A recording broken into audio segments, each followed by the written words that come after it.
Bienvenidos a Alimentos y Regiones.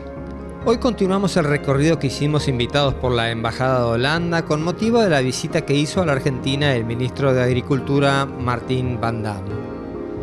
Tuvimos la oportunidad de conocer cómo el país convive y reutiliza la fuerza y la energía del agua, la fuerza del viento para obtener de su escaso y sumergido territorio alimentos y además aprender a utilizar esas condiciones que, entre otras características, ha posicionado al país como el segundo exportador de alimentos del mundo. Cuando nosotros nos reunimos con el ministro en La Haya, en el Ministerio de Agricultura, allí se puso en relieve algunos aspectos destacados del sector agropecuario. There's a huge area of greenhouses close to this city, just to the south of this city. If you fly away by airplane, you can see them, especially if you fly away in the evening or the night, because you see all the lights of the greenhouses below. They're producing in 1 hectare, they're producing 700 tons of tomatoes. That's just an example of what they're capable of, because they have a lot of knowledge in growing vegetables in the greenhouses. Our dairy sector has the largest amount of production of milk per cow, but still it's relatively, if you compare it to a lot of other countries in the world, a relatively small scale business, because the average Dutch milk farm has only, I think, 89 cows. That's the average. So it's relatively small scale, but they're producing a lot. I think they're one of the most productive milk producing companies in the world. So our goal is not to produce more. I think we're already doing that. I think we're already producing on a high level. What we're trying to do is to develop more products, produce more products that fit the changing demand of consumers. Consumers are more and more critical on what they buy. They want more quality, they're looking for products that have been produced in a more natural way.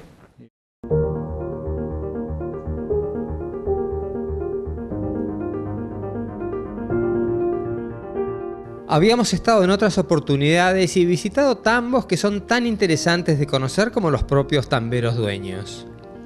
Von Kenster era un tambero de la región de Friesmeer, socio de Friesland Campiña, y nos dijo una vez que ser tambero le permitía vivir bien y repartir el trabajo del tambo entre él, su mujer y su madre.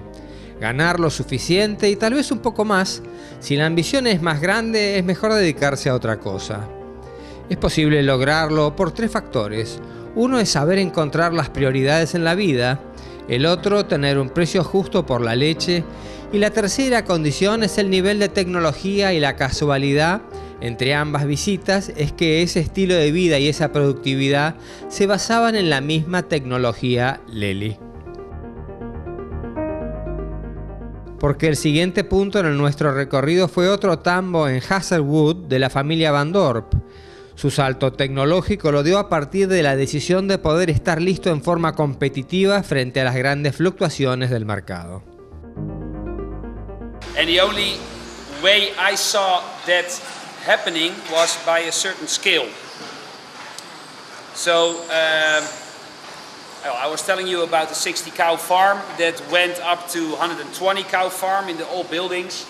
And we were able to build a new facility now where we can milk 250 cows. In the years before we started with the build of this project, I started another business on the side. So I'm in construction business as well. So by the time the plans for this barn got real, we had to search for a system where we could produce as much milk as possible with less labor as possible. Well, we are able to use our labor in the other business where it brings basically more money. Well, in the end, we found a lot of equipment Lely is producing. Melanie was already talking about it. That makes the life of a dairy farmer easier. Well, it does most of the time. Sometimes not. No, but with the setup we have here, we are able to produce at the moment 2.8 million kilograms of milk on a yearly basis with 1.5 labor force. And that includes average 240 lactating cows and in total 450 head, including young stock. That's my best, basically one of my best hands. He's gonna push feed. Push play. Okay. And he does it every hour. So we're sort of in psychological warfare with our cows. Because our cows have to go to the robot themselves. So it's a free system. And one of the machines we use to motivate them to start walking is with this machine. Because when you hear him beeping, and when they hear it, they think, oh, maybe there's some fresh feed at the feed gate. So let's stand up, go to the feed gate, and on their way, get milk. El equipo elegido es de Lely, una empresa que espera poder conquistar a los tamberos argentinos presentando este tipo de tecnología que hace a la actividad más llevadera y competitiva. Es otra de las sorpresas de este pequeño país con pequeños productores pero competitivos y trabajadores. The Netherlands company. So our headquarters are in Maasluis, and that's where the company was founded almost 70 years ago. Two brothers had to take over their father's farm, but they were interested in making the farm life easier and less hard labor. But not working harder, but working smarter. And that's how they changed the traditions in agriculture, by doing that all the time. And that's also the reason that Lely started working on the robotic milking system. And that's started in the late 80s. First milking robot was on a farm almost 25 years ago. And now you see that it has spread all over the world, alongside with other products that help in making the life of the dairy farmer easier and making sure that repetitive work can be automated. And we also have a lot of information coming from the milking robot, the feeding robot. So we went from mechanization to automation to farm management software. And now we look at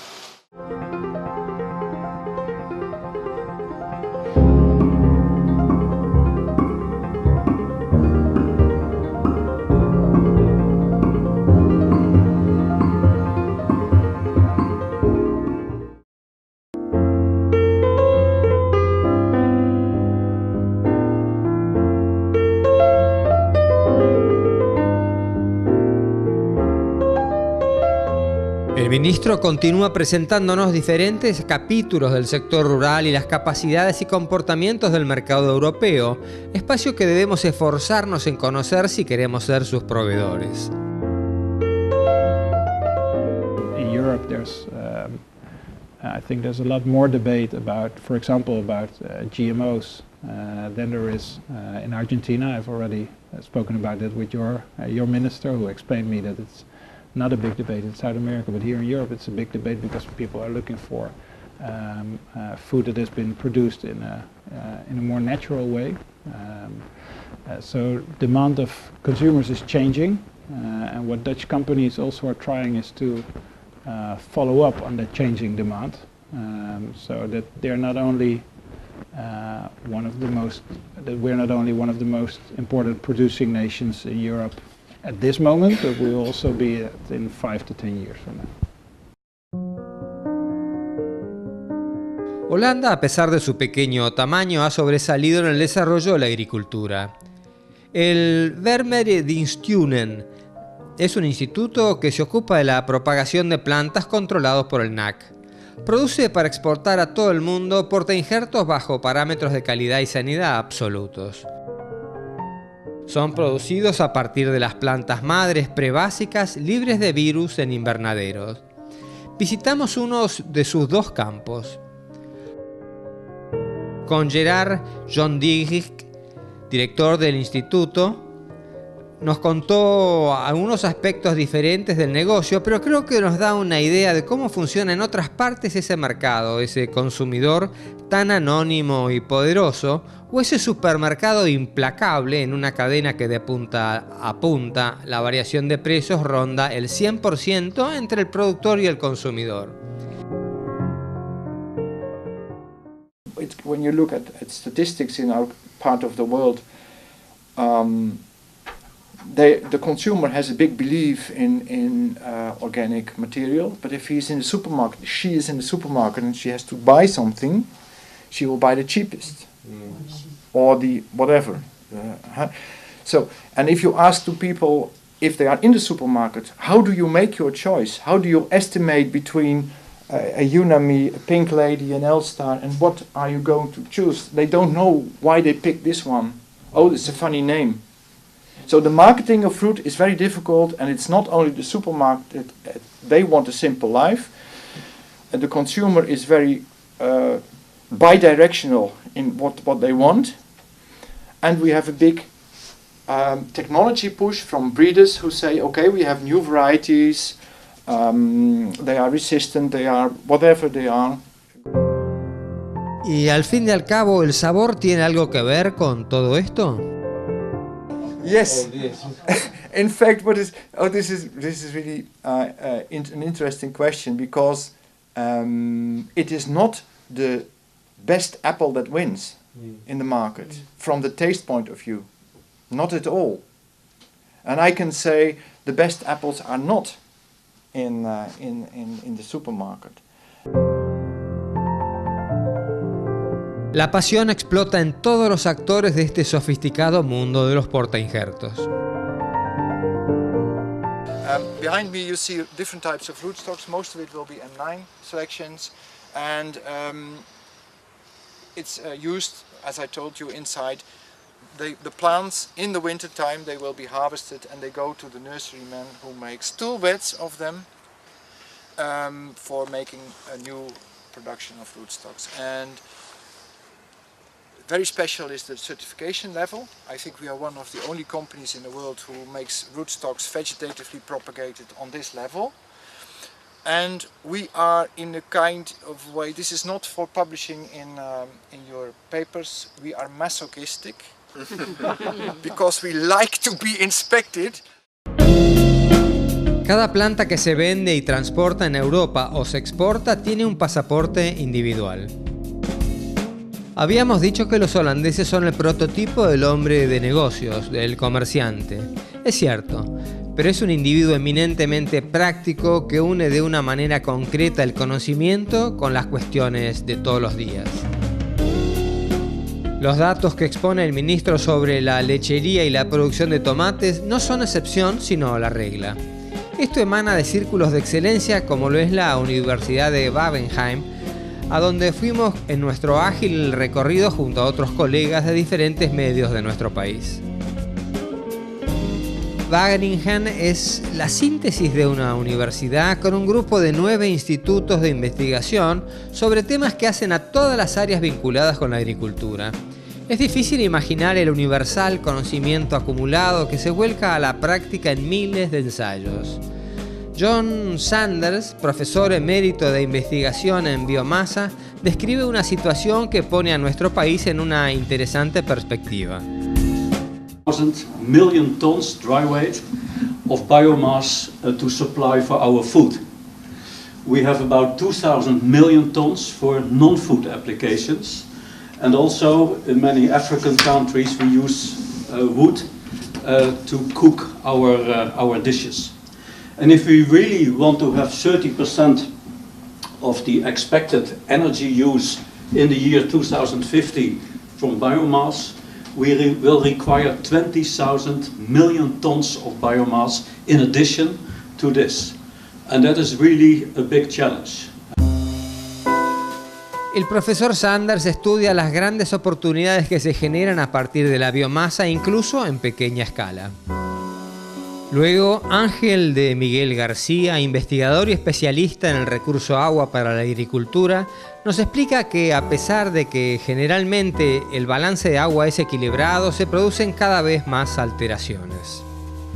Pero ¿qué pasa? Cuando ocurre una alteración de alguno de los componentes del balance, esta alteración puede ser de forma natural, como por ejemplo cambio climático o ciclos climáticos que existen, puede producir un aumento de la precipitación, cambios en la temperatura o cambios antropogénicos, es decir, por ejemplo, modificaciones de uso del suelo, modificaciones, introducción de un regadío, pues este balance hídrico puede alterarse. De esta forma podemos pasar de una condición estable como esta, donde la precipitación podemos ver que es igual a la evaporación y también a la salida del agua subterránea, a una condición como por ejemplo aquí, donde una disminución pequeña en la precipitación, pero un aumento en la evapotranspiración por un cultivo o por un cambio en el uso del suelo, puede hacer que tengamos un balance negativo. Y imaginándonos, por ejemplo, un suelo con una porosidad del 10%, es decir, el 10% del volumen del suelo cabe agua, podemos ver que en un balance de este tipo, pues esto se traduce en una reducción, por ejemplo, un balance negativo de 30 milímetros al año se puede traducir en un descenso de la capa freática de 30 milímetros. Y esto sería una situación de escasez hídrica. Justo al contrario, un aumento en la precipitación o una disminución en la evaporación del sistema, también por ejemplo por un cambio de uso del suelo, pasar de un bosque a un cultivo como la soja, pues puede producir justo lo contrario, y es que tengamos un balance positivo, es decir, haya más agua de la que entra en el sistema. De esta forma, una porosidad del 10% igual y con un balance positivo unos 30 milímetros pueden producir un ascenso en la napa freática de hasta 30 centímetros al año. Y esta es una situación denominada excedente hídrico y es el principal problema que está ocurriendo en muchas partes de Argentina. La universidad ha realizado trabajos y convenios de capacitación con el sector papero en nuestro país a través de convenios con el INTA en Balcarce, con el que hemos participado varias veces en Alimentos y Regiones. Decenas de trabajos vinculados a transporte, logística y conservación de alimentos son desarrollados y presentados al mercado para ser utilizados. Desarrollan además trabajos especiales para empresas de todo el mundo que lo requieran.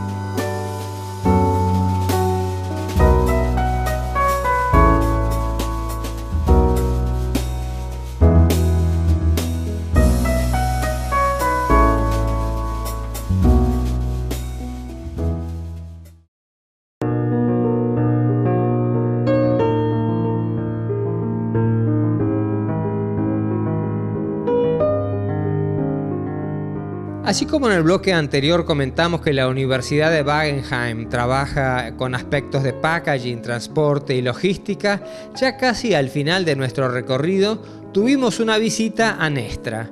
Su nombre en holandés está formado por el siguiente concepto: Grupo Holandés Experto para Transporte y Logística Sustentables. Todo cuanto hace a los aspectos técnicos de la navegación y modalidades logísticas y multimodales se desarrollan aquí. Capacitan y realizan convenios con compañías navieras de todo el mundo, con diversos gobiernos también en forma directa. Desarrollan las capacidades del personal de diferentes lugares del mundo que envían para prepararlos al más alto nivel para el manejo operativo de los puertos. Han conformado una estructura con una finalidad pedagógica dotada de los mejores adelantos tecnológicos que le permite replicar absolutamente con gran cantidad de variables de navegación en los ríos interiores y por mar.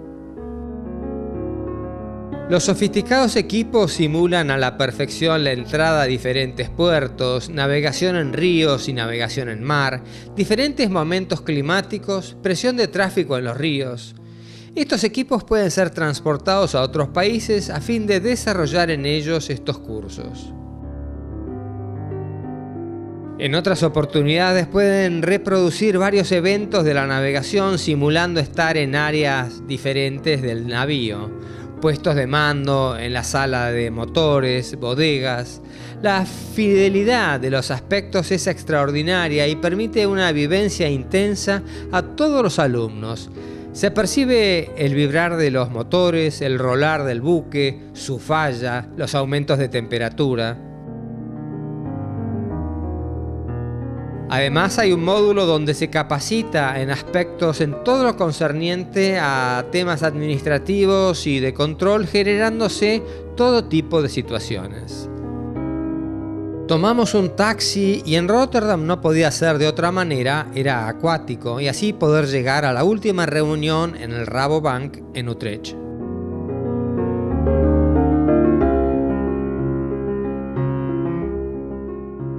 Es un banco cooperativo fundado por productores que conocen el ritmo y los tiempos de la evolución de los negocios del agro.